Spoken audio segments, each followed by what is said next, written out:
Hello, beautiful souls, and thanks so much for tuning in again. My name is Luca, AM Astar, and welcome to 𝑓. So, today's reading is gonna be super special because today we're gonna be collaborating with the one and only Lexi The Leo. And it's actually Lexi who inspired me to start my YouTube channel. And there was actually a phase was pretty much about a year where I was only watching her videos because, I don't know, she made me feel seen in a way that I have never been seen before. And this really means that she is super tapped in with spirit, like the way the guidance is coming through her is unbelievable. So please visit her channel and show her some love. She's absolutely my favorite tarot reader on YouTube, and that's why I'm super excited to finally collaborate with her. And if you're watching this, Lexi, I absolutely love you. Thank you so much for collaborating with me. And yes, so today we're gonna be channeling messages from the other side of the veil. And on my side of the channel, we're going to be channeling messages from the underworld. Now, this can be messages from inner earth as well.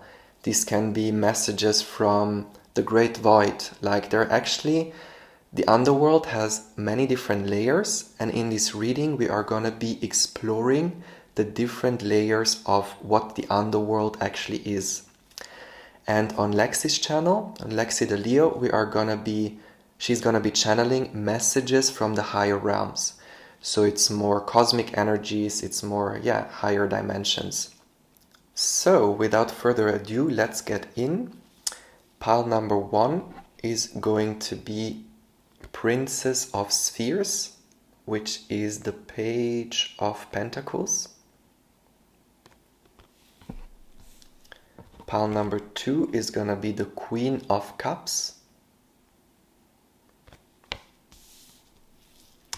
And last but not least, pile number 3 is going to be the Prince of Scepters, which is the Page of Wands. So see which pile draws you in. Again, if you feel drawn to more than one pile, you can watch more than one pile, just tuning in with whatever feels aligned for you today. And as usual, you'll find the timestamps in the description box, and I'm going to be seeing you in your reading. Hello, pile number 1. So this is your reading if you have chosen the Princess of Spheres. And today we are channeling messages from the underworld. And straight away, as I'm looking at this card, I'm being made to feel to mention something about the underworld itself, because I'm really being taken to these horns and almost this bit of a darker atmosphere in the background, something about the forest, the woods, and also this more tribal or wild style. And the message coming through with this is many people associate the underworld with being, let's say, a dark place, in the sense where there are a lot of mythical creatures or dungeons, or also inner earth. Like if we think of inner earth, maybe some people might connect it with hell or like lower frequencies, or there is this general misconception that the underworld is a place of, let's say, lower entities or darker entities. But this is actually not the case, because the underworld is more so the invisible world. And this can mean that also, we can also tune into the underworld, for example, to connect with our the Earth's ancestors. And actually I have a hidden intention for this reading, because the giants have been coming through and they told me that there are messages for the collective, and they reside in the realm of inner earth. But it doesn't mean that these giants or these ancestors physically live underground.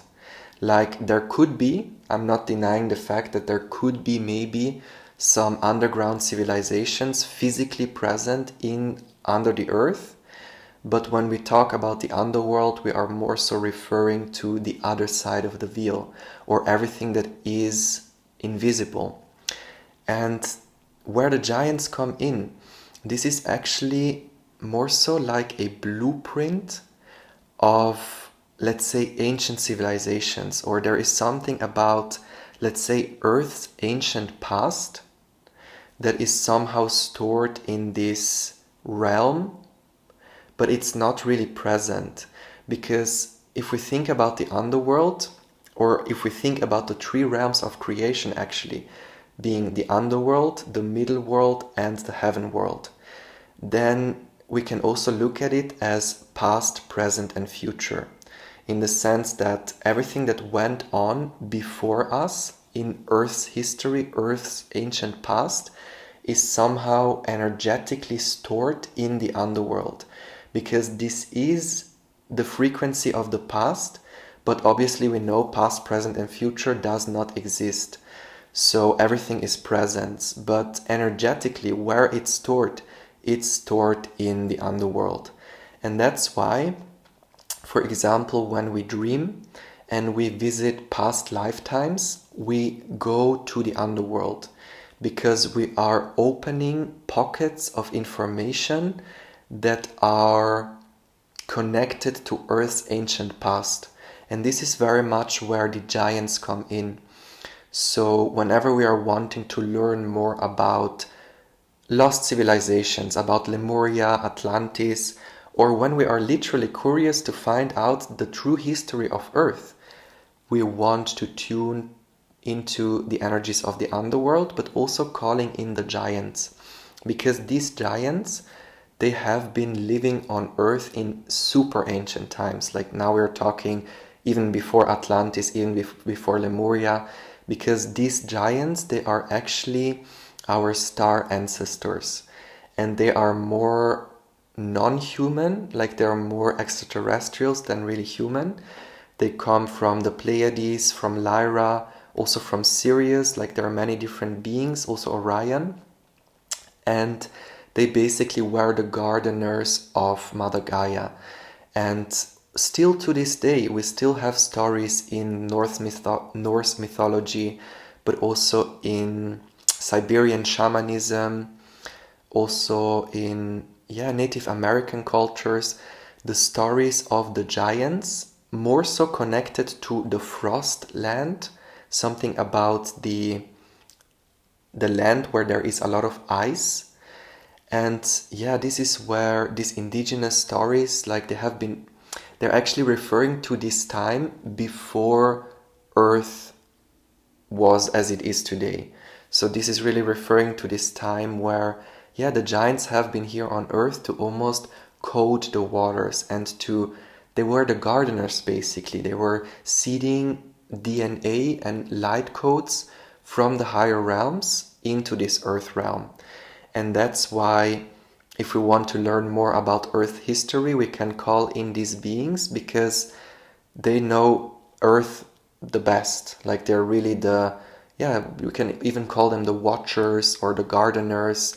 Some might know them as the Nephilim or the Anunnaki, and obviously there are also different layers. It's not only the giants of inner Earth, but there is very much something about Earth history wanting to come through. And yes, again, if we want to learn more about that, we can call in the giants. But I'm very much excited to see what's coming through. So I already shuffled the cards, and let's see together what we have. So we have the Four of Pentacles. Then we have the Magician. Okay, beautiful. Knight of Swords. Somehow I feel this is very similar energies from the reading I did before. Maybe if you feel drawn to messages from Sirius, another video I have on my channel, there might be some messages for you in there as well, because it's the same cards basically. Then we have the Star. Okay. Then we have Eight of Scepters. Okay, beautiful. Three of Coins. Yes, definitely.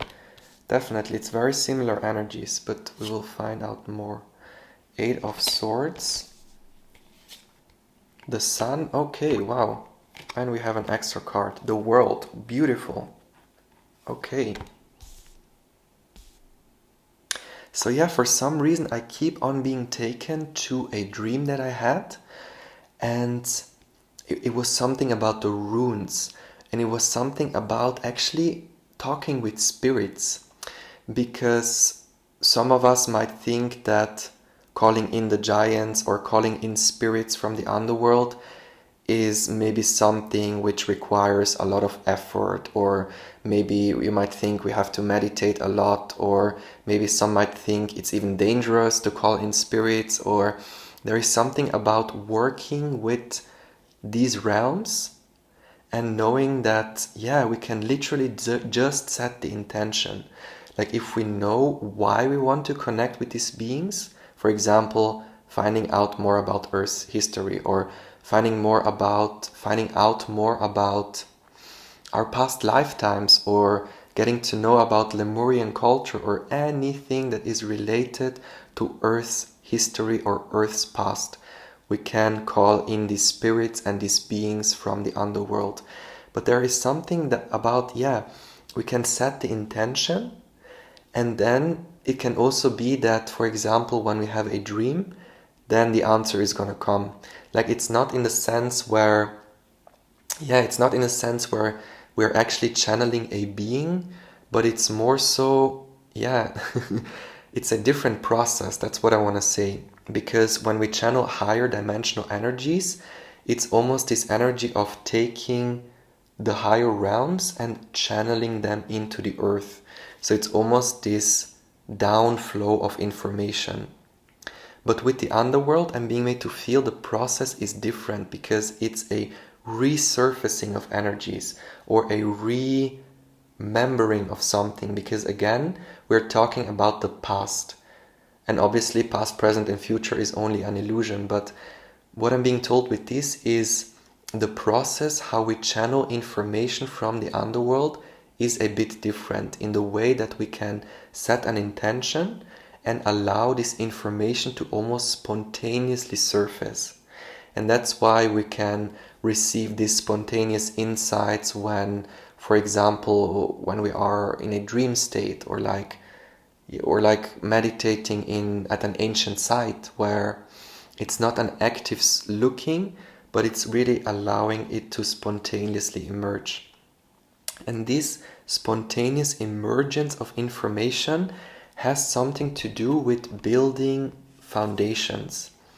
So every being on earth, every starseed light worker, literally every human being that has had a lifetime with these giants or in Lemuria, or every soul that has soul ties with the giants, they also have some sort of a responsibility to bring this ancient wisdom back.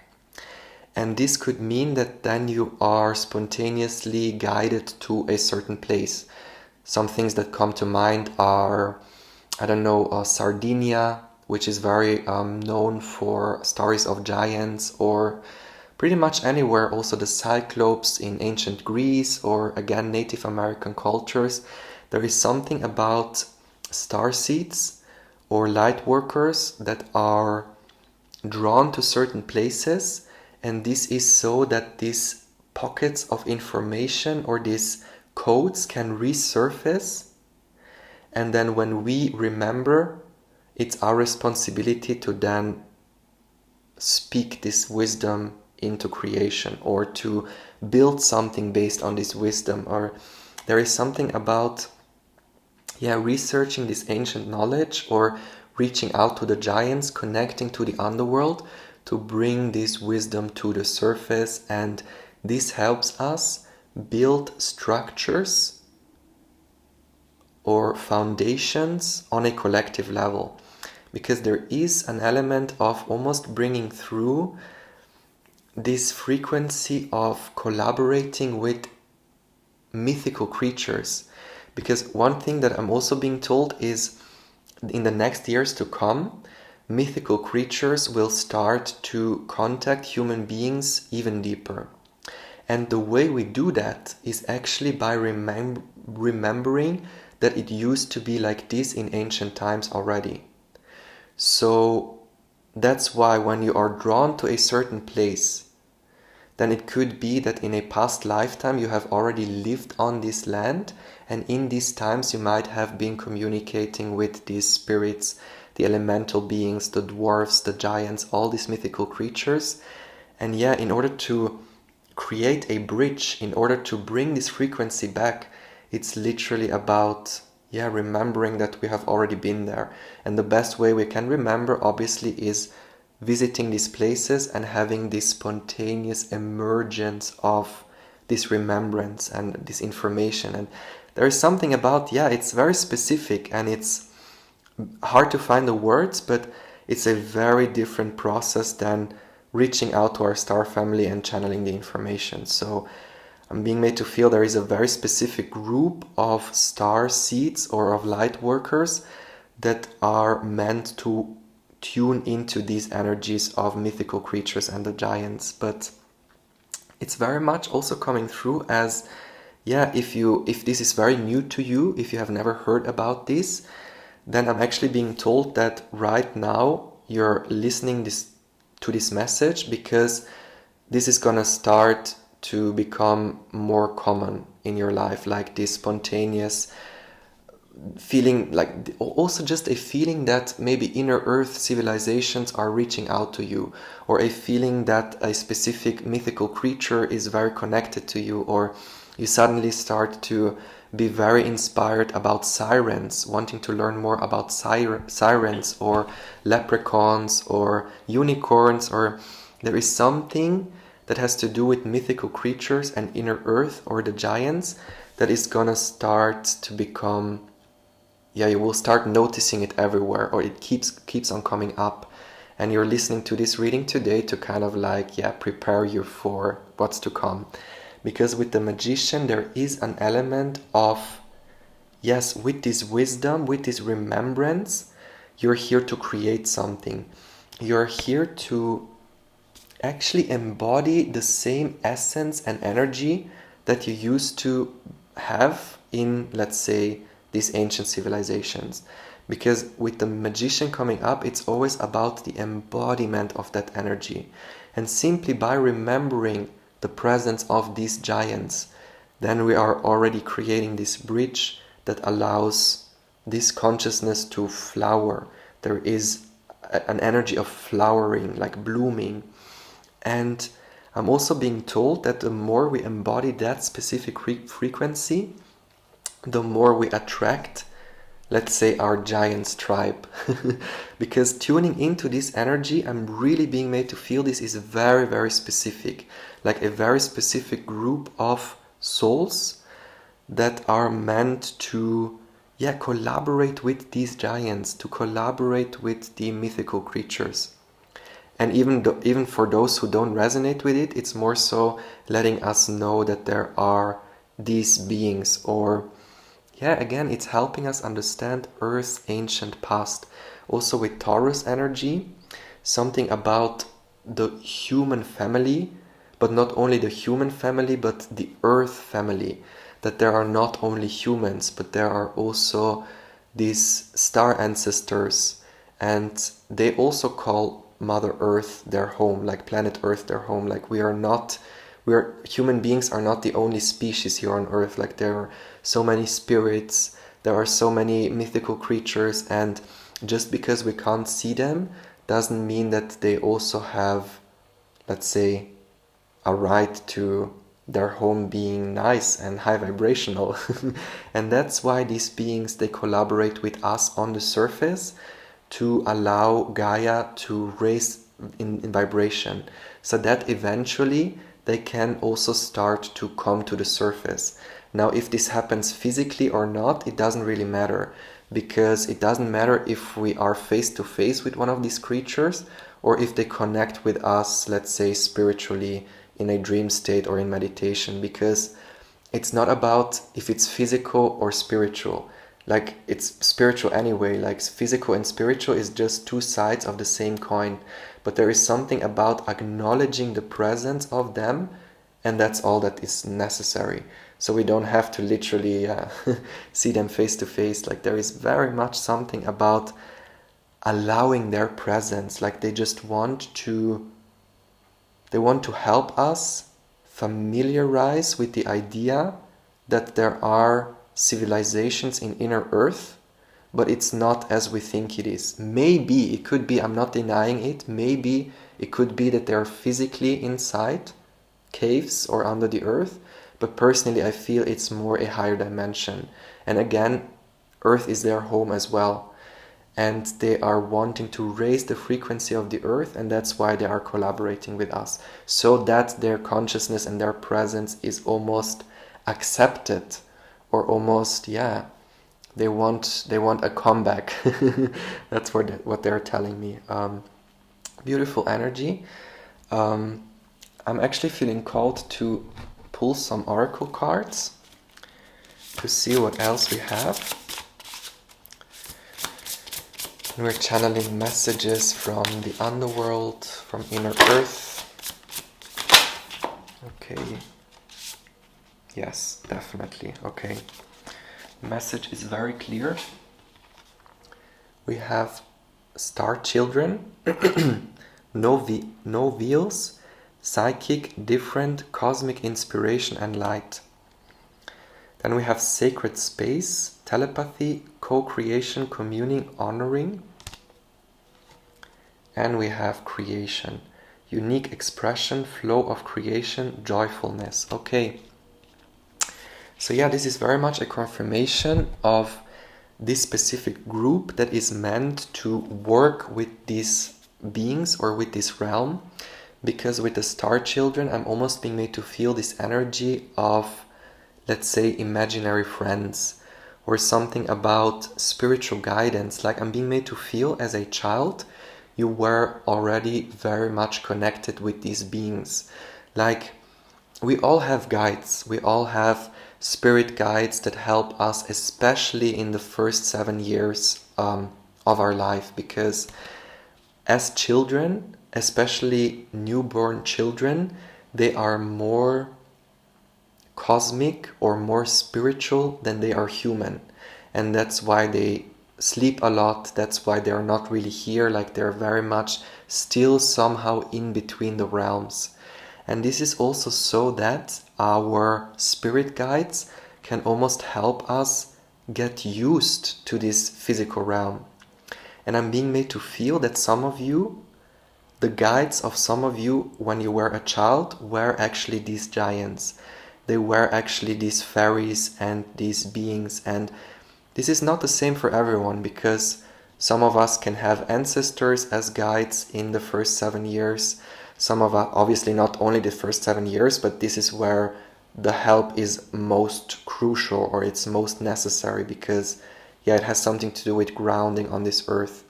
But others can also have more cosmic energies, and I'm being made to feel that for you specifically, these, let's say, imaginary friends you might have been having as a child, or spirits you have been talking with as a child, or you still do, maybe you still do, because with psychic there is definitely also this energy coming through that you're very open to spirit, you're very sensitive, maybe you still connect with these beings, but there is something about remembering that you have already been communicating with these beings in your childhood, and they're coming back again in your life, much more present, or as present as they used to be, because now, you're almost entering this new phase where you are co-creating with these giants.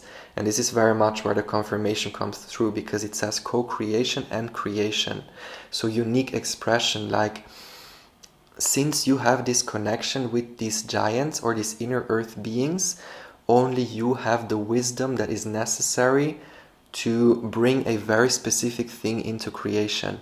And this is very much where this energy is coming through. Like, it has to do with building foundations, but foundations that then in the long run also serve the collective.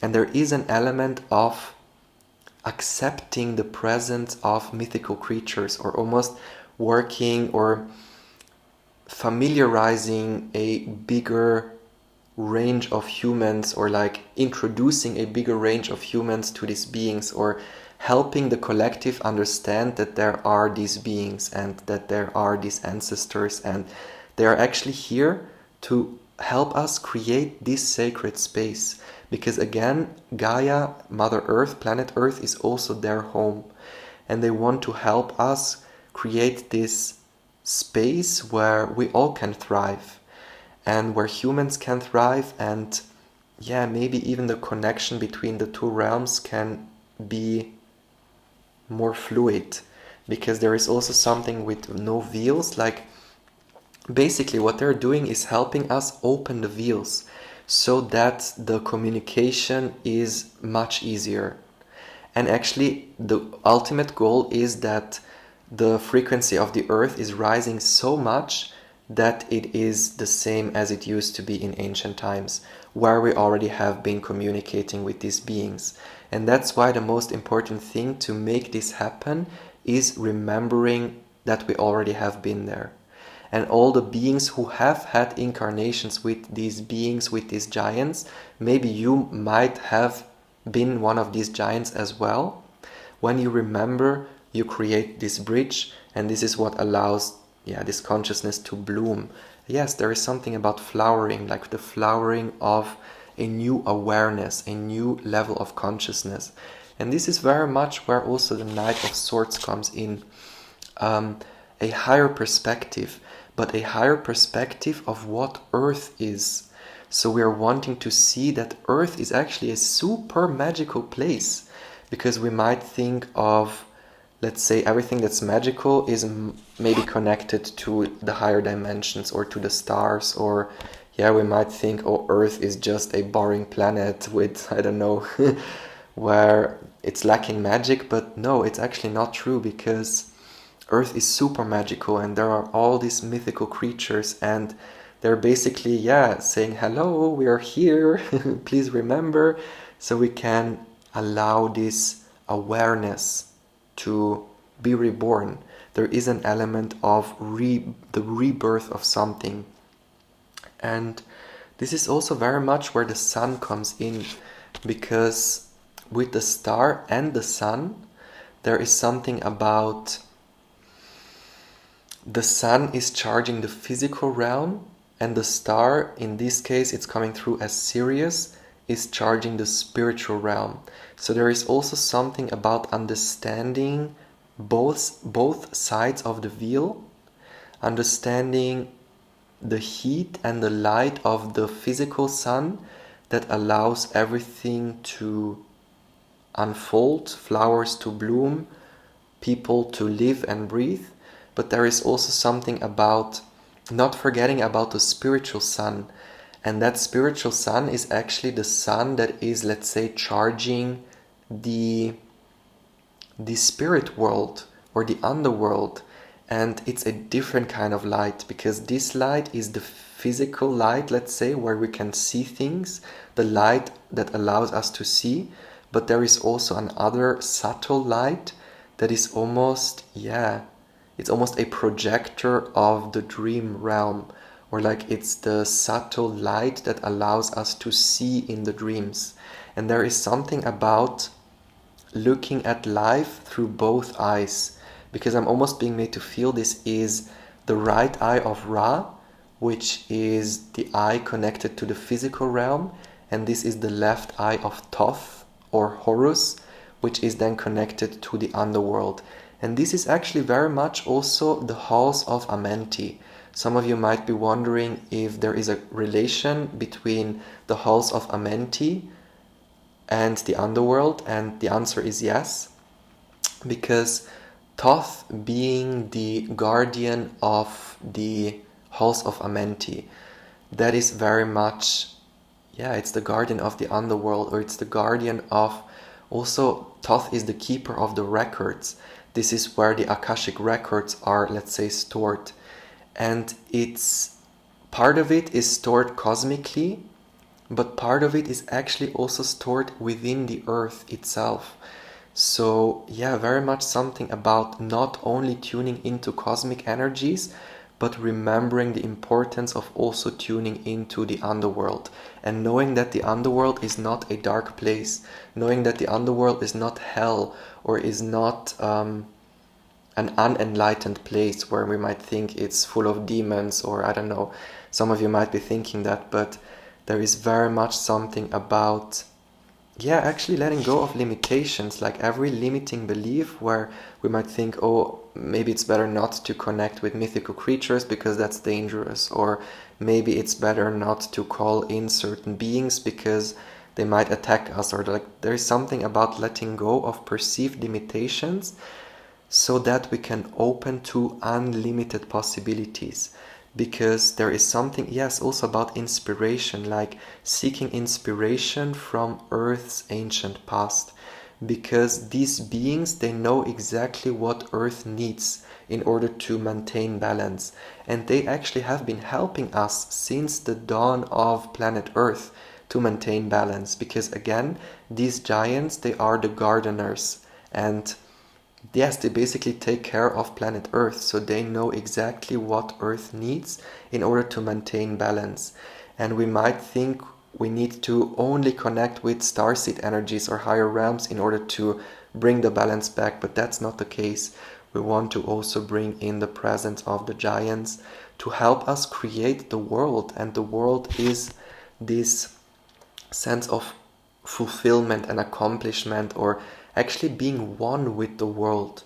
So they're also helping us to bring unity consciousness back on Earth. And this is actually then what allows this communication to be intensified or like strengthened. Like there's something about, the mythical creatures want to be heard. They want to be seen because they have a lot of wisdom and guidance for us. And they're helping us with our creations and also with our spiritual evolution. Like there is very much something about a paradigm shift, looking at things from a higher perspective that allows us to open our consciousness, to rise in frequency, but at the same time also create the Garden Eden. There's something about bringing the Garden Eden back, also something about authentic creation. And these beings, they hold the codes for that. And that's why they're coming through to, they're asking us to reach out to collaborate with them. Very beautiful energy. I love it. Very interesting, very unique. I hope you resonate with the messages. This is your message for today. And if you would like to find out more about the giants or anything related to the underworld, you can stay tuned for the next piles. And if you think this was your message for today, thank you so much for tuning in. And also please remember to watch Lexi's pile. So it's part 2, where she's going to be tuning into the higher realms, the higher frequencies. And yes, thank you so much for watching. I hope you resonate, and I'm sending you all my love, all of my blessings, and I hope to see you in the next reading. Bye bye, much love.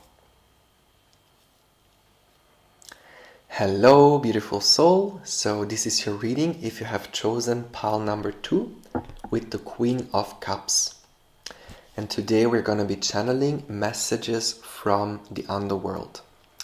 And straight away, as I'm looking at the card, I am really strongly being taken to the ibis, which is connected to Thoth. And I feel this is kind of a continuation from pile number 1. But in pile number 1, I have already been mentioning that the underworld is the halls of Amenti. And there is something about Thoth being the guardian to open, or like the guardian of the halls of Amenti. And this is very much, I'm actually strongly being taken to Atlantis for some reason. And there is something about remembering that we have access to the halls of Amenti. And Thoth is, let's say, the gateway to open the halls of Amenti. And if I say the halls of Amenti, this is actually the reservoir of ancient wisdom, of ancient knowledge. And for some reason, I'm really strongly being taken to the frequency of magical wisdom connected to Atlantis.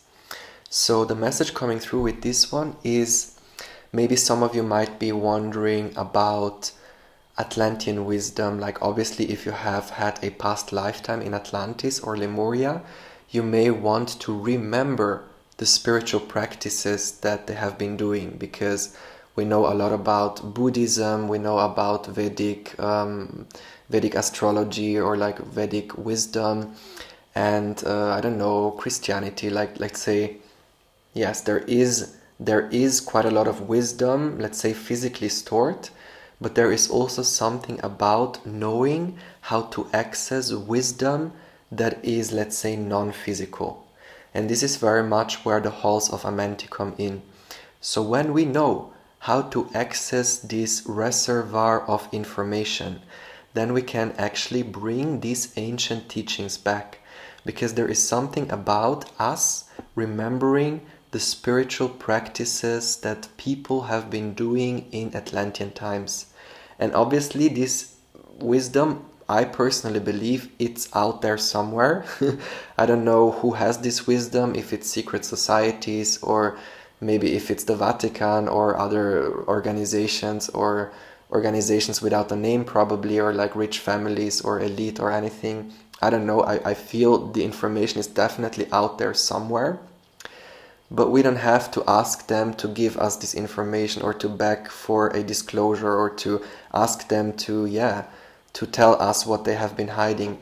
No, there is very much something about understanding our power, understanding, actually with the Queen of Cups, understanding our ability to feel, or to intuit, or to, there is something about feeling our way through in order to get wisdom, or like to intuitively, we know, intuitively we might have this remembrance, like on a soul level we might remember some spiritual practices, or we might remember the true history of Earth.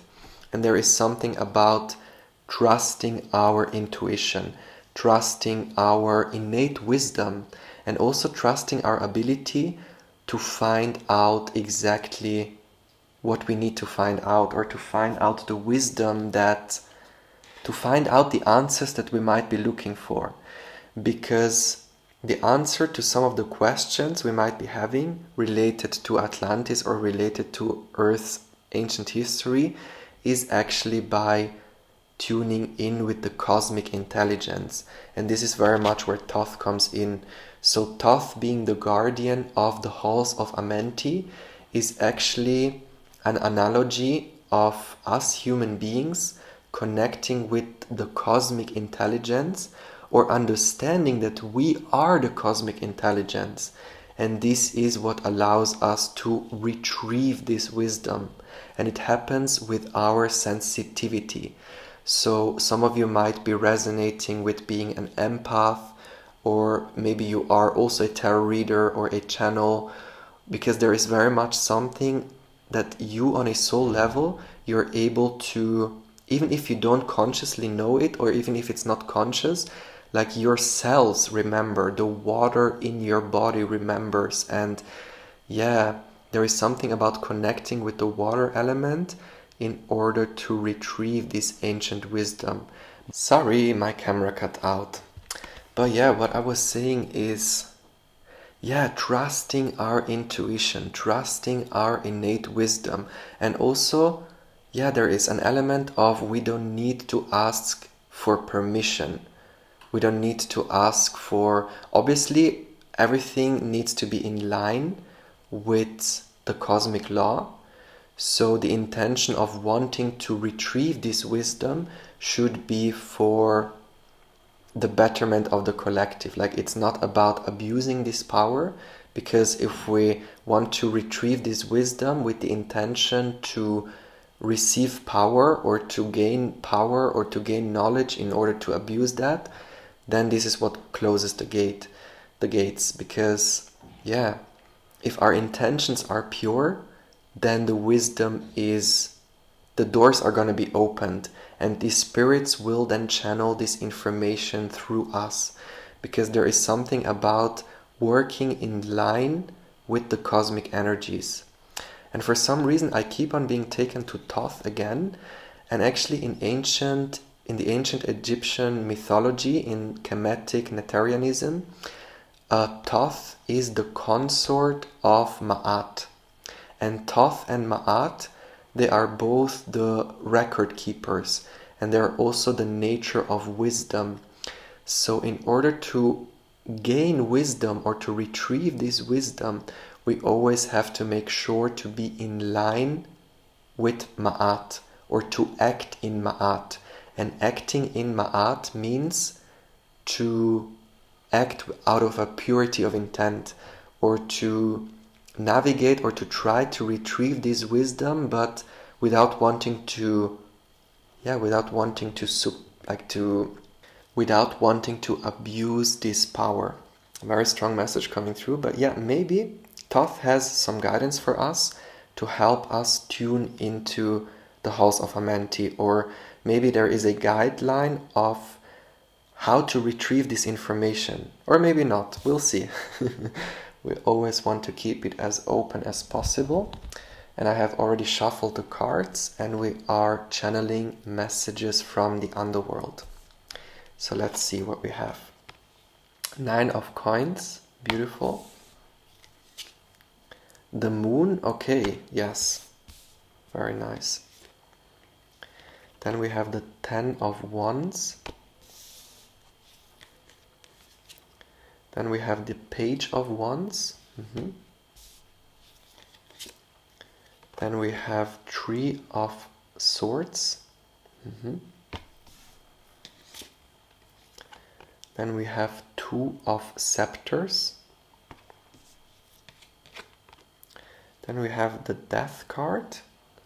And I think one card is missing, so we're going to be splitting the deck. Oh, and the moon again. Look at this. Okay. So it's definitely energies of the underworld. With the moon coming up twice, I'm actually more so being taken to the great void, because that's also part of what the underworld is. And this is also where Thoth comes in. So it's actually reminding us of the dream time. And this is very much where Thoth has been the cosmic, or Thoth is this cosmic intelligence that is literally creating creation by taking it out from the great void. There is something about this cosmic ocean of nothingness, this potential for creation, and then Thoth being the cosmic dragon, the cosmic intelligence, which then retrieves creation out of this great void. And funnily enough, wisdom, like creation, is actually, it's not the same, but it's related to wisdom, because what creation does, it's allowing us to gain wisdom. So there is very much something about almost, yes, the message coming through is we're wanting to tune into the frequency of complete silence, like everything that went on before creation. And this is very much where all this wisdom comes to the surface. And obviously we know that the best thing to do in order to channel information is to connect with complete silence. But there is something coming through, like it's helping us understand why this is necessary. So with the 3 of swords, there is an energy of everything that is noisy, let's say everything that is a thought pattern or an emotional energy, a feeling, a sensation, that's a wave. And that's basically, that's a creation that comes out of this ocean of nothingness. But in order to really understand what the ocean is, to really understand creation and what is beyond creation, we are wanting to move beyond every wave, every thought wave. And for some reason, I'm also being taken to the teachings of Patanjali Yoga Sutra, where he's talking about the Yes, the quieting of the mind and the quieting of these thought waves. And what this is actually doing is quieting the waves of thought, of thought. There definitely is a relation. So thought is bringing in movement, is bringing in these ripples that allows creation to almost emerge from this ocean. And that's why, in order to find out all the mysteries of the universe, all the ancient wisdom, all secret knowledge, we're wanting to move beyond these waves, to move beyond the thought waves, basically. And that's actually serpent energy.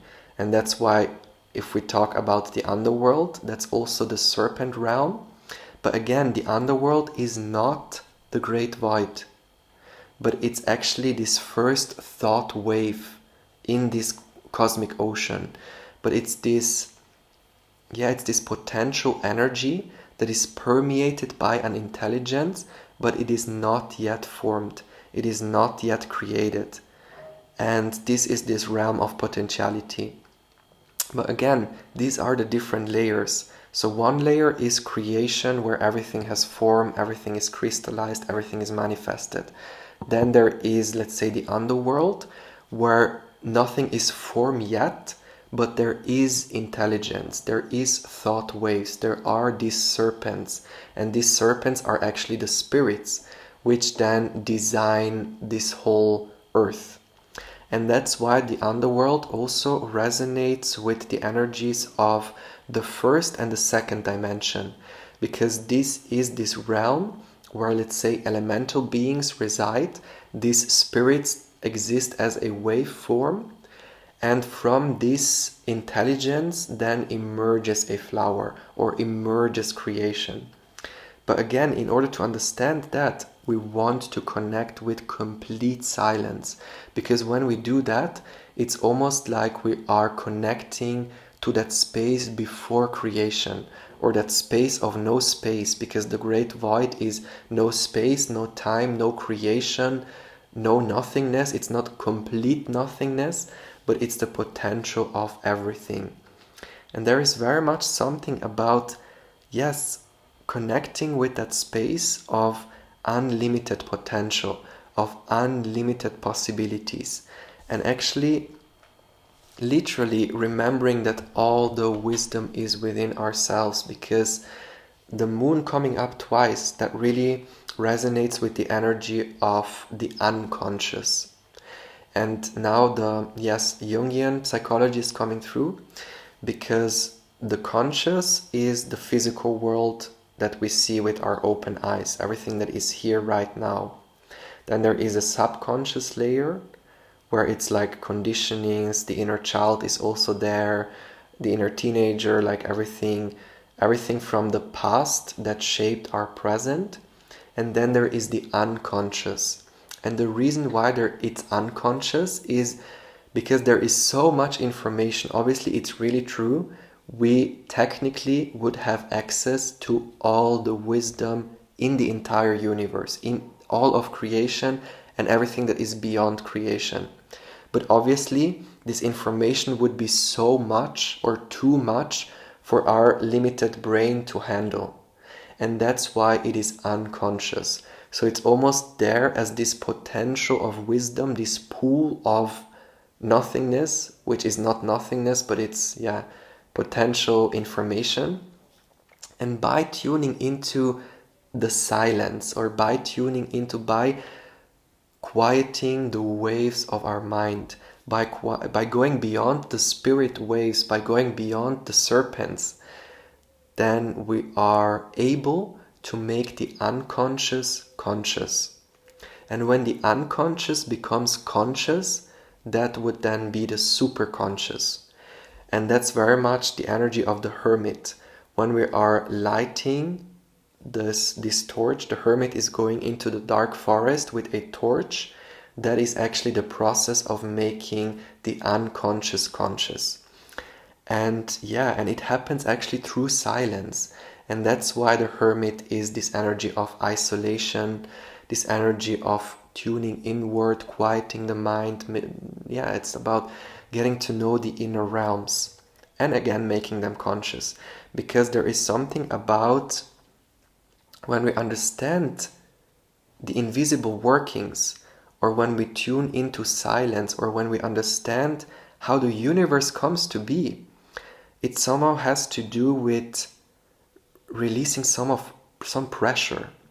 Because there is something about realigning or aligning with our inner values, or there is something about, if we do this, then it's helping us navigate our life, or it's so much easier for us to handle certain things. Like, I'm actually being called to pull some oracle cards to clarify this, because I'm being made to feel that, yes, we're being guided to actually more so connect with silence.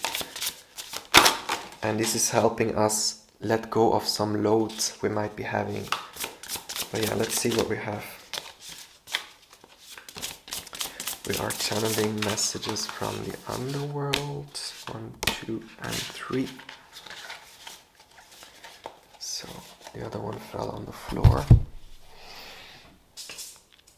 So, oh, this is the one from before. Right, let me split the deck.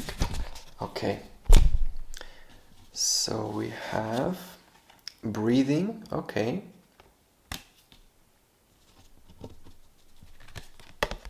Then we have dove of peace. Okay, yes, definitely. And then we have the Lemurian egg. Beautiful energies. Okay. So yeah, with dove of peace and breathing, I'm very much being made to feel that there is this focus on quieting the mind. Also with breathing, it's really about breathing more deeply, breathing more, because that's actually the breath is what allows us to tune into the other realms.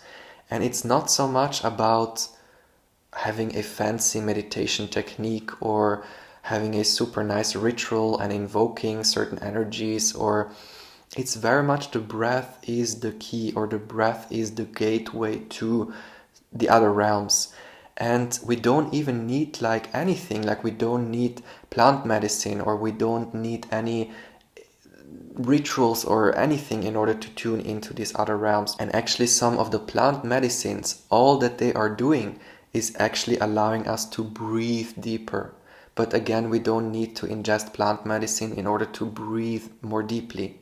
Obviously, if there is so many thought waves and so much noise going on that we never had the chance to connect with silence, then maybe we might think we need help from plant medicine or a ritual or something. But this ritual or everything that's also noise, that's also a wave.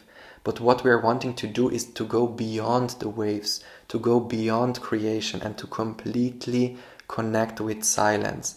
And that can only be done by breathing super, super, super deeply. And there is even an exercise, if some of you are wondering how to practically do it, it's called the 1 minute breath. And this is a breath where, let's say, the ultimate goal would be to inhale only once in 1 minute. And obviously we can't do that right away, so we have to build up in order to get there. But we can train by inhaling 10 seconds, then keeping the breath held in for 10 seconds, then exhaling for 10 seconds and keeping the breath out for 10 seconds. And that's already 40 seconds. So if we start with 10 seconds and slowly build up, then we can build up 15 in, 15 holding, 15 out, and 15 holding out, and then inhaling again. And the more we do this, the more we are able to really breathe in slowly and deeply. And this is where we then connect to the underworld or to the other realms. And that's why also one of the best states to be in is actually the hypnagogic state, where we are almost drifting off to sleep, but the consciousness, the awareness, the observer is still awake, but the body is already super relaxed. So it's very much something about relaxing these thought waves. And that's why it says dove of peace. Stay in the heart, all is well, be at peace. So yes, the underworld and the beings from the underworld are very much coming through to, yes, bring peace back. And that's why there is this energy of letting go of burdens, letting go of knowing that actually we don't have to be in control as much. Because with the, oh my goodness, and I'm having a super deja vu going on right now. So definitely we are wanting to allow the magic to happen through us instead of thinking that we need to initiate magic, because actually part of the wisdom that I'm channeling right now has been downloaded into my vessel a long time ago. That's why I just got this deja vu, because I'm really being taken back to a dream that I had. I don't know when it was, at least like 4 months ago maybe. And yes, and now I am being reminded of this wisdom. And it is actually by being very quiet and very, yes, there is something about allowing magic to happen through us instead of needing to initiate it. And that's why with the 10 of Wands, this is the actual death process. The death process is actually letting go of all the actions which are not in alignment with who we are. Because when we are quiet, when our mind is quiet, and when we are tuning into the cosmic intelligence, when we are tuning into this well of wisdom that we have within ourselves, when we are really exploring the depth of our subconscious and unconscious, then we know that we are these magical beings, and then we know that we don't have to do so much on our own. Because with the Two of Scepters, it's almost choose your battles. Know when to put in effort, and also knowing when it's okay to let go. It's okay to allowing cycles to unfold. Because with the moon coming up twice, it's also something about honoring cycles. And sometimes we might think we need to force things to happen, or we need to be as much in control in order to make things happen. And yeah, it's very much something about surrendering control. And that's actually the most productive thing we can do, because when we do that, this is what allows us to open up to this infinite well of wisdom. And this is also what is allowing us to move forward in a way where, yeah, we are connecting with the energy of the Page of Wands, because this is a very pure energy. It's still taking action, but it's taking action almost like a child would be playing. So a child they don't worry about whether it's gonna come to fruition, or they're not attached to the outcome. That's the message. Like, we are wanting to create, but without being attached to the outcome. Or we are wanting to set the intention to channel wisdom without being attached to the outcome. Because if we have an outcome in mind, then this is also a serpent. Everything that is a thought or a creation or a preconceived notion is already movement in the water. And this is where Patanjali comes in, because every thought wave is almost like these ripples on the surface, which then don't allow us to see clearly what's on the bottom of the lake. So when our mind is clear and all the thought waves have been relaxed, then we are able to see what's beyond, or what's like a layer deeper. And when we connect with that gem, with that golden nugget that lies a layer deeper, this is then allowing us to move forward in a way that, okay, now I have found exactly which action I need to take, and this is where I'm acting, and everything else almost happens on its own accord, because we are wanting to attune our actions with the cosmic intelligence. And that's why when we act with purity of intent, then the magic happens through us, and we don't have to worry, because yes, the universe is helping us manifest certain things into creation. Obviously, if we act in alignment with Ma'at. But if we try to retrieve wisdom or to act out of an ego-based consciousness, then there is a roadblock. And then we will actually see that everything we try to manifest feels like a battle. Because with this energy coming through, it's really about choosing your battles. Do you want to battle on your own, fighting your way through life with this 10 of Wands energy? Or do you want to let go of it with the Death card, to really drop all the wands and to only choose one?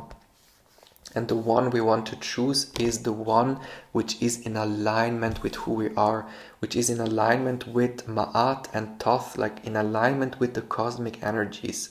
Because when we act out of this alignment, the alignment to this cosmic intelligence, then the universe is happening through us. And you're very gifted because there is also Cancer energy coming through. And I'm being made to feel you're doing it anyway, because you are very much tuned in with spirit. You are very much, yes, you're a very pure soul. And yes, it's very much coming through as a guidance to keep going, keep doing what you're doing. And yeah, very much a focus on the breath. Like the more relaxed we are, the more at peace we are, the more productive we are. And it's very much about dropping the wants and knowing that we don't have to be in control all the time. Because what we are wanting to manifest, actually, what we are wanting to create, is the energy of the Lemurian egg. And it says, rest, integration of divine potentials. And this is very much this energy of allowing the universe to work on our behalf. Because yes, we are wanting to manifest peace. We are wanting to bring the frequency of Lemuria back. And in order to ground that frequency, we cannot fight our way through, or we cannot move forward with this Aries energy all the time. Because, yes, in order to bring in the peace and the love and the connection with Source that we all crave or desire on a soul level, we have to approach it with exactly this energy. We have to approach it very relaxed, very obviously still taking action, but taking action as guided. Because if we take action like this, then we are going to be exhausted after, I don't know. Because with this energy, it feels like we're pushing through something. But with the Death card coming through, it's almost surrendering into actually not knowing. And that's why on a collective level, we have almost been drilled to make peace with uncertainty. And that's why for so many people, like in the collective, like this whole year, like with the pandemic, like everything that went on in the last few years has really been training us to make peace with uncertainty, to make peace with not knowing. Because making peace with not knowing, making peace with everything that is beyond the veil, this is what opens up infinite potentials. And right now, there is a focus of allowing these potentials to almost come through. And that's why it's not about pushing forward, but it's more so about breathing deeply, relaxing, allowing this information to be channeled through us so that we know exactly which actions to take. And this time around, the action is in perfect alignment. So it's really hitting the target, boom. It's actually working very efficiently. And the underworld and the beings, the spirits from the underworld, they come in to help us do exactly that. And this is very much where the energy of the moon comes in, honoring our cycles. So if you feel that you are in a cycle where you don't feel like being productive, don't force yourself to be productive. Because it's also about honoring the cycles of, maybe you're in a time where it's more about resting and more about integrating and more about channeling information. And there is gonna be a time where you need to take action. But then taking action in alignment with the cosmic intelligence. And it's very much something about, the feeling coming through is the underworld is wanting to help us let go of our load. And also reminding us of our divine potential, reminding us that we are actually never separated from the cosmic egg. Because now Thoth is coming through again. The cosmic egg, there is actually a story in the ancient Kemetic creation myth where the great cackler, the great goose basically, is laying the cosmic egg. And in a later story, it's actually Thoth laying the cosmic egg. But what is this analogy trying to tell us? Like the cosmic egg is the egg of consciousness, like us being inside the womb of creation. And it's this cosmic intelligence which allows creation to unfold, which allows life to unfold. Again, Thoth is the cosmic dragon spirit, which is calling creation or emerging or retrieving creation out of the great void. And when we understand that as soon as creation is here, that's the cosmic egg. Like, we are always inside this cosmic egg. We are always nurtured by the cosmic mother. We are always nurtured by our spirit guides. We always have the help from the invisible side. And that's why it's safe for us to relax. That's why we don't have to be in control all the time. That's why we don't have to push forward all the time. Because again, we are in the womb of our mother. And obviously our mother takes care of us. Our mother makes sure that we have everything we need in order to feel nurtured. Our mother gives us the guidance of which actions to take. And our mother also gives us the wisdom that we need in order to navigate this human realm. And that's why there is very much something about being at peace, connecting with silence and with the heart, in order to move forward in a very smooth way. Like, there is a lot of smoothness wanting to come through. And again, allowing the universe or allowing magic to happen through us instead of needing to initiate it. And this is very much where, we are attuning to the cosmos, attuning to the cycles. So some of you might be feeling called to also work with the moon. Maybe you practice moon rituals, moon manifestation, maybe also something about the moon cycle. Maybe you feel changes in your moon cycle where it might start to be attuned to the full moon, or also maybe something about your spiritual gifts expanding, because I'm being made to feel what's happening for you is you are more so stepping into the energy of the Queen of Cups. You already are coming through as the Queen of Cups, but I'm being made to feel it's even a layer deeper. Just as we have explored the layers of the underworld, not just the subconscious, not just the inner earth, but it's even deeper, like almost connecting to that complete silence. And I'm being made to feel what is coming through right now, the codes, the wisdom and the guidance is allowing you to be even more peaceful. So some of you are definitely manifesting a stable income or stability, stable circumstances, because with the 9 of coins, there is something about manifesting abundance and prosperity that then allows you to be at peace and to tune a layer deeper, where you can fully focus on your spiritual practice without needing to be worried about making money or doing unnecessary work, or putting so much effort without getting much back. So there is really an alignment happening which allows you to connect with your spiritual gifts and with your inner world on a deeper level. And this is also why the moon is coming up twice, because it's about the mastery or letting you explore the inner realm on a deeper level. And obviously this can only happen if there are no worries or concerns in the physical realm. So that's why right now the biggest focus is on breathing deeply, being at peace, and literally allowing the universe to show us and to nurture us.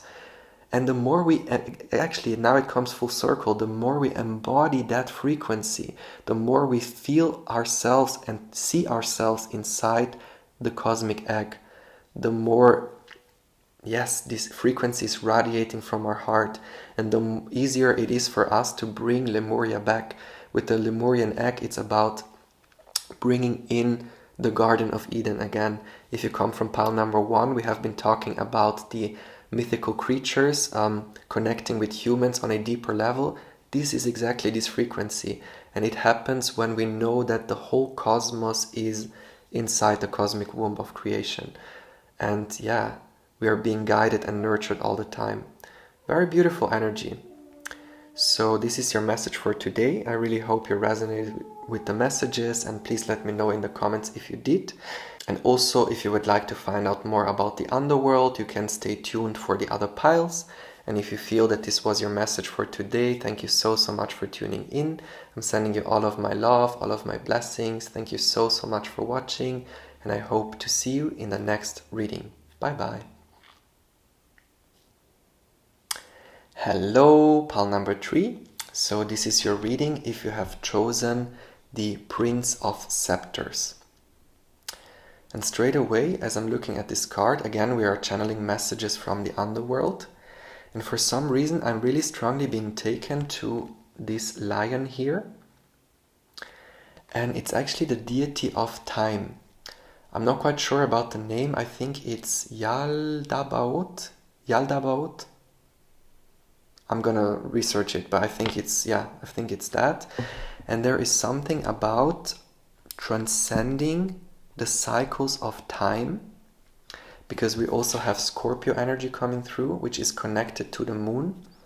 Something about going beyond these cycles in order to connect with our light, with our fire, but on a deeper level. Because we also have Leo energy coming through, and Jupiter as well as Saturn.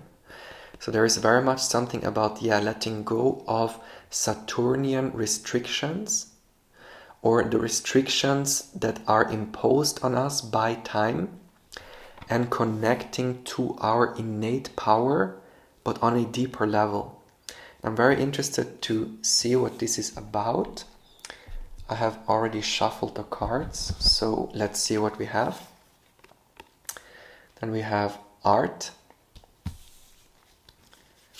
We have the Empress. Okay, yes, definitely. Definitely something about our creative energy. We have the Tree of Scepters. Beautiful. Then we have the Tower. Okay. This is it. Okay, that's a confirmation. This is this lion-headed time, lion-headed deity. Okay, definitely. This is the confirmation that there is something about transcending cycles. The High Priestess, beautiful. Okay. Okay. Page of Swords. Knight of Cups. And the Wheel of Fortune. Okay. Wow, definitely something about cycles. But the first thing that's coming through actually is the Underworld, beings from the Underworld. They're actually helping us understand almost the materials we need in order to be a magician. Because with art coming through, that's very much the energy of alchemy. And there is an element of almost knowing our ingredients or knowing our potential. And when I say knowing our ingredients, it very much has to do with getting to know the cosmic energies. Because all of us know, or many of us know, the axiom, which is as above, so below. And it's really true that the human microcosm is a mirror of the cosmic or universal macrocosm. Because, let's say, the planets of the solar system, they are mirrored within ourselves in a way that it's energies, like the cosmic energies, they are mirrored within ourselves. And there is something about tuning into these cosmic frequencies, tuning into these cosmic energies, so that we know basically what we have on our table. There is something about getting to know our potential as creator beings, getting to know, yes, a magician or a wizard knowing the ingredients, knowing what ingredients there are needed in order to create a potion or to create magic. There is something about, yes, definitely something about golden consciousness. So this has to do with, yes, the golden aura, because when we say that a person has a golden aura, then that's actually a soul who knows that they are source creator, or they know that they are a crystallization or an emanation of source consciousness. And this is what makes our aura golden. And this actually is the alchemical gold. So the alchemists, maybe not all of them, but yeah, there is a big focus with alchemy on trying to create physical gold. And maybe there have been experiments trying to do that. But all of this is actually an analogy to retrieve the spiritual gold. And again, the spiritual gold is our golden aura, our open crown chakra, our openness to source, and knowing that we are these, yes, fractalizations, crystallizations of source consciousness. And this is the alchemical gold. But in order for us to get there, we need to understand the cosmic energies, and we need to understand the relations between the planets and our behavior, or between the deities like the cosmic archetypes and our own potential. And this is very much where the High Priestess comes through. It is very much helping us understand the various layers of who we are. And it's, for some reason I'm also being taken to the 3 realms of creation with the cosmic egg, where the lower part is the underworld, the middle part is the middle world, and the upper part is heaven. So it's like the waking state, subconscious and unconscious, and this would then be the superconscious or the higher dimensions. And this is mirrored within ourselves also. And this is also mirrored, yes, I'm really being taken to this image of the world tree. And that's basically the cosmic axis. That's basically the axis mundi, and we are at the center of the universe. We are at the center of all of creation, and this is very much how we are related. So in order to literally attune ourselves to this energy, or in order to attune ourselves to golden consciousness, in order to find that alchemical gold, we have to understand that we are the whole cosmic tree. We have to understand that we are the 3 realms. And the underworld is just an aspect of ourselves, which is the invisible realm. But with the High Priestess coming through, it's about bridging the realms. It's about piercing through the veil that is creating the physical world in the center, and looking beyond. And when we look beyond, only then we are able to understand who we truly are. So there is something about also letting go of preconceived notions, or letting go of, with a Page of Swords, it's almost, yes, it's coming through as exploring a new idea, but in a way where old ideas are not conflicting, or in a way where old ideas are not in the way of understanding ourselves on a deeper level. So with the Page of Swords, it's almost getting back to a blank slate, or a state where we are just starting to learn more about ourselves. And this is the process, like we first have to, actually the first process of alchemy, there are 7 alchemical processes, 7 main ones, obviously there are more, but the first one is calcination, which is actually burning away all the belief systems and all the things that are in the way of finding that gold. And this is very much the burning away the restrictions of the physical world. And the very first step of doing that is knowing that all the other realms are here all the time. So we are actually connecting to the underworld in our dream space. When it could be the most shallow layer is the subconscious, sometimes it's even deeper, it goes down into past lifetimes, or it goes down into, or up into higher dimensions, it really depends. But the first step in understanding the entirety of the world tree is actually, knowing that we are already traveling there. It's already part of ourselves. Like we don't need to add wisdom, we don't need to do anything. Like we literally just need to be aware of our potential, aware of our ingredients. Again, the ingredients are there all the time, but we just need to understand them for what they are. All of us, we all have Jupiter and Saturn energy within our very behavior. And when we understand these tendencies, then we are able to navigate the cosmic energies, because there is something about navigating through our life with this higher awareness. Almost, focus. There is definitely something about focus with this arrow in the middle, and also Sagittarius energy. It's again this energy of being very, very focused with our actions. I'm being made to feel this is a continuation from pile number 2, where we have been talking about, yes, focusing our energies and making sure that these are in alignment with who we are.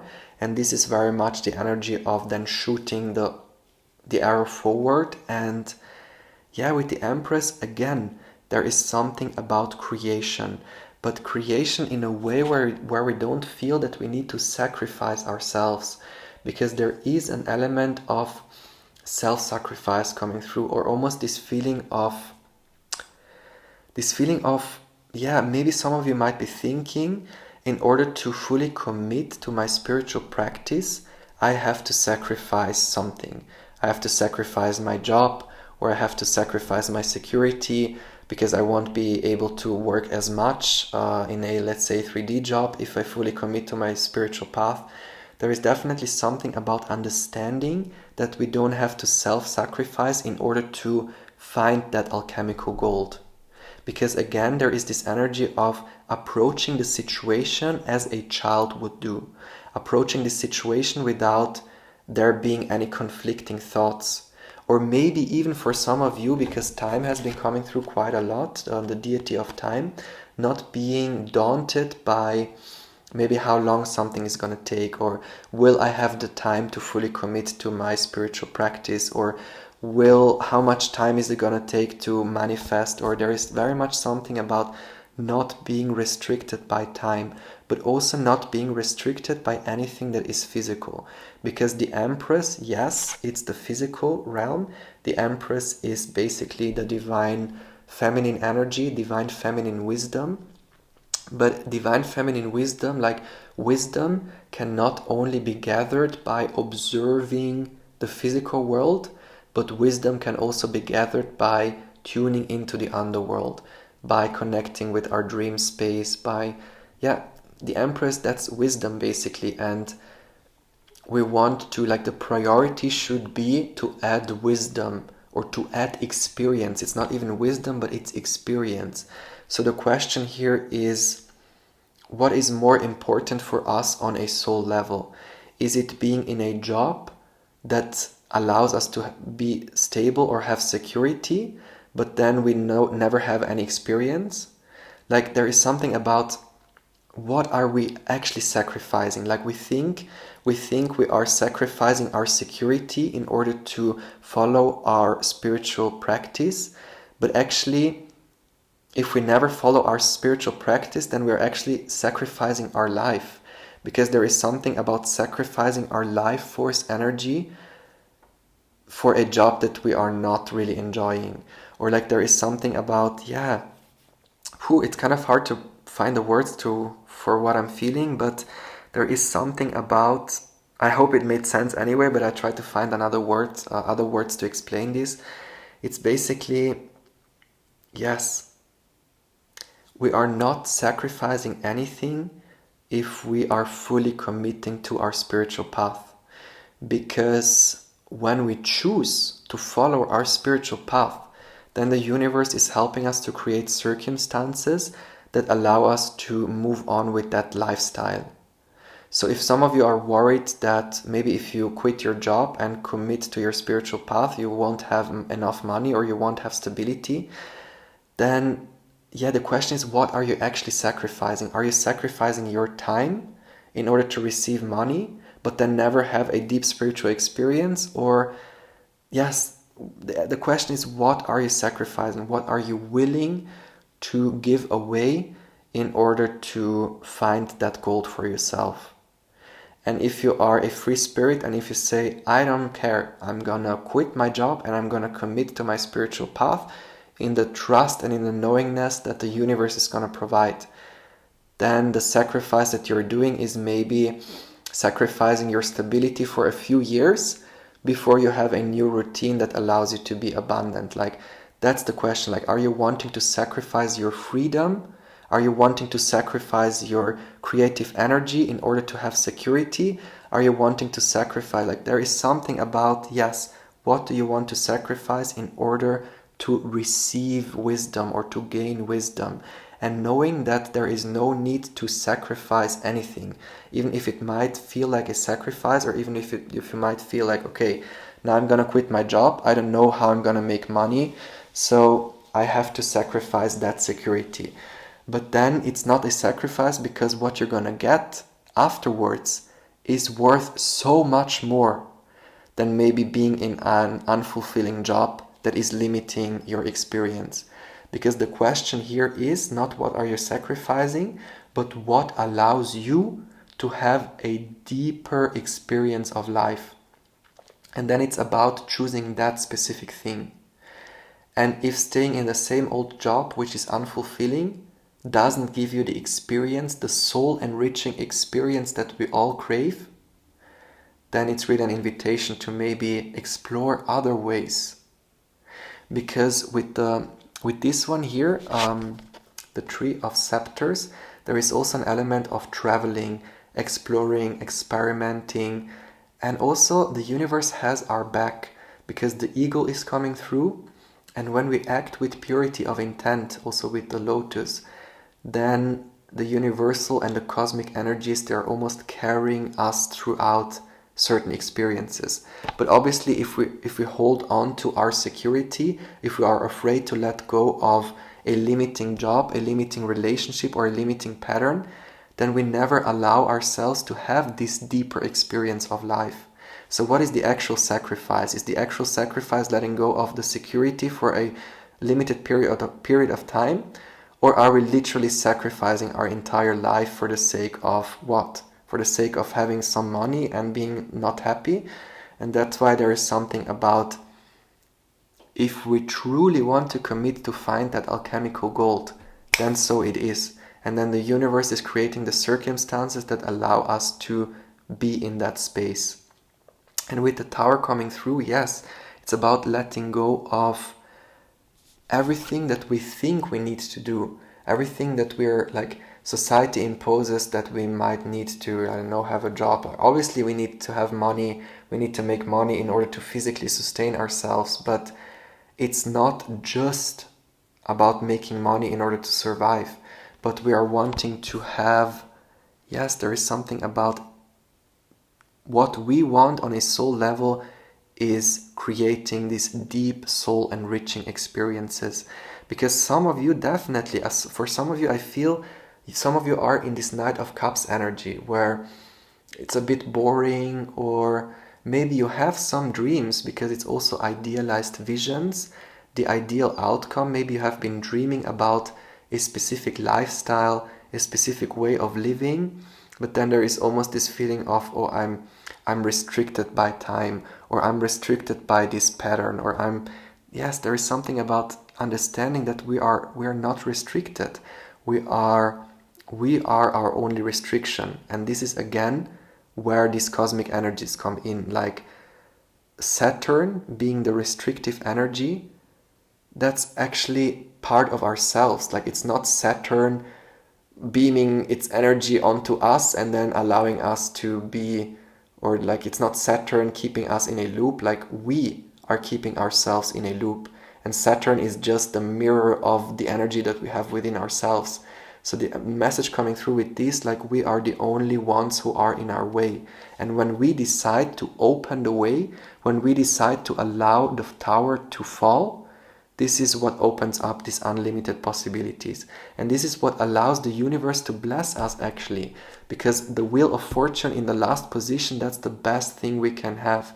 Because this is allowing the universe to open new pathways, to bring in new blessings, to bring in abundance and alchemical gold. I keep on being taken to alchemical gold. And in order for us to get there, we need to dare to be experimenting and exploring.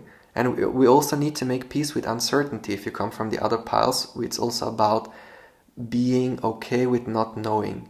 If you quit your job, you have to be okay with not knowing how to make an income for some time before you find maybe a spiritual job that allows you to have your needs met, or even if it's not money related, maybe something about a relationship. If you leave this relationship, you might think, will I ever find a new person? And the answer is yes, because what you're doing is choosing your soul. You're choosing alchemical gold for yourself. And we do this by connecting to the other realms. And the more we understand the cosmic energies, the more we understand ourselves, basically, the easier it is for us to let go and surrender and trust that the universe has our back, because it's really like that. And that's why we are wanting to tune into the energies of the underworld and the higher realms, in order to understand that, yes, the universe works on our behalf. Some of you might be feeling that maybe the universe is working against us, but this is very much an illusion, and this is the tower that is wanting to fall, where we might think that everything is limiting, or that all the things happening in our life trying to hold us back. But that's also a mirror of what's going on within ourselves. Like when everything that is going on in the outside world tries to limit our freedom, or to limit our possibilities, or to limit our, yes, everything that is a limitation in the outside world is actually an invitation to let go of our inner limitations and to open up to this limitlessness. Very powerful energy. So I'm actually being called to pull some oracle cards. Let's see what we have.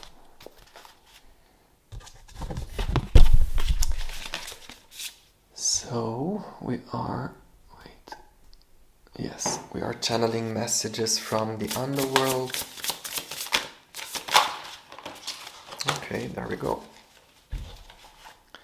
So we have, never saw this card.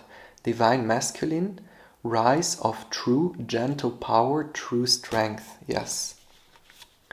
Opening the Heart, Right to Love, Be Loved, Heart Healing. And last but not least, yes, Key to Your Freedom. Definitely. Some of you are in the process of literally freeing yourself from old paradigms. And that's why the Tower is coming through as a very positive energy, because this is not chaos and destruction, but this is actually like, finally I am choosing peace for myself. Because there is also the Dove of Peace. The peace that comes by letting go of these limiting cycles, or by letting go of man-made construct. Like nobody has the right to tell you how you have to live your life. You are your own master. And if something is not in alignment with who you are, no one is holding you back from changing that reality. No one is saying to you, like, no one has the right to tell you you cannot be like this, or you have to work, or you have to stay there. And it's very much about opening our heart to our Empress energy, like actually understanding that we are the Empress creating the web of our life experience. It is not so much that we are doomed by the cosmic energies, because maybe some of you might be thinking, I have to release so much karma, or it's my purpose or I'm being restricted by letting go of karma. But that's actually not the truth, because the karma is only there so that we can connect to our power, so that we can connect to our soul. Like it's about aligning to our soul's truth, and knowing that we have the right to live that lifestyle. And it's very beautiful, because here, looking at the Divine Masculine card, we have this chalice, and this is coming through as the Holy Grail, which is actually Divine Feminine energy, like the Holy Grail being receptive to the cosmic energies. But in this case, it's actually being receptive to, I'm being taken to Osiris. So being receptive to the state of consciousness that we are infinite souls, that we are eternal souls. And this is actually the alchemical gold. And this is very much this is us understanding the ingredients, like making the magic happen, making the alchemy happen. And then afterwards it's drinking that cup, drinking the golden nectar. And once we have drunk the golden nectar, then we understand that we are a eternal soul. Then we understand that we are the spark of source, and that nothing can happen to us, because we are eternal anyway. So how is it possible that our needs are not going to be met if we choose to quit our job? Or how is it possible that we're not going to find another person if we let go of this relationship? Or like, there is something about making peace with letting go, and knowing that letting go is not sacrificing, but it's actually opening our way to unlimited possibilities. And again, when we drink from this nectar, then we understand that we're eternal anyway, so what can happen to us? Maybe we die, but then we're eternal anyway. We're going to be reborn in a different circumstance, and we cannot really decide that anyway. So when Source decides that it's our time to leave, then so it is. We cannot really influence that. And basically much of our life's path is actually written. And even if we think we have free will, that's the thing. Like recently, the thing with free will, I'm slowly starting to question it a little bit because it seems like we have free will, but then at the same time I feel that most of it is written already, and we really have to fight our way through building up this tower and really keeping the tower steady in order to not follow our soul's path. But I feel we're here to follow our soul's path, and it's gonna happen. It has to happen.